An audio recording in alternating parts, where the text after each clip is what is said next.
So ఎస్ఎస్జిడి first day exam కి అయితే నేను కూడా మా స్టూడెంట్ తో వచ్చాను. సో పేపర్ ఎలా ఉందో ఒకసారి స్టూడెంట్స్ అడిగి తెలుసుకుందాం.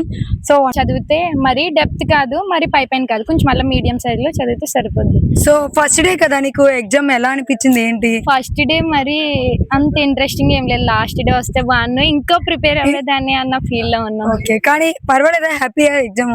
పర్లేదంటే అలాగే మ్యామ్ కీ వచ్చే వరకు తెలియదు. అటెంప్ట్ చేయడం అయితే పర్లేదు, అటెంప్ట్ చేసాము. ఓకే, ఓవరాల్ గా 80 క్వశ్చన్స్ లో నువ్వు ఎన్ని క్వశ్చన్స్ పెట్టుంటావు? అన్ని చెప్పలేము మేము, సీక్రెట్ ఒకసారి రిజల్ట్ లో చూపిస్తుంది. Okay, all the best sister. Thank you. So ఎలా ఉంది ఎగ్జామ్? పర్లేదు, యావరేజ్, సింపుల్ గానే ఉంది కొంచెం. ఓకే, ఫస్ట్ డే ఎగ్జామ్ కదా, మీరు ఎలా అటెంప్ట్ చేశారు ఏంటి? ఎలా ఫస్ట్ డే ఎందుకు పడిందిరా బాబు అనుకున్నారు ఏమైనా?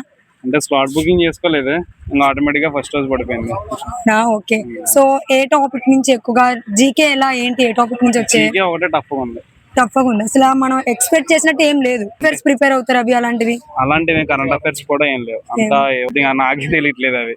మీరు రీజనింగ్ అథమెటిక్ మాత్రం చాలా సింపుల్ గా ఉంది. ఓకే, రీజనింగ్ ఈజీగా ఉందా? సో ఎన్ని అటెంప్ట్ చేసావు రీజనింగ్? రీజనింగ్ 20 చేసావు? 19 చేసాను, ఒక సమ్ టఫ్ ఉంది. 65. Oh very good. All the best sister. Thank you.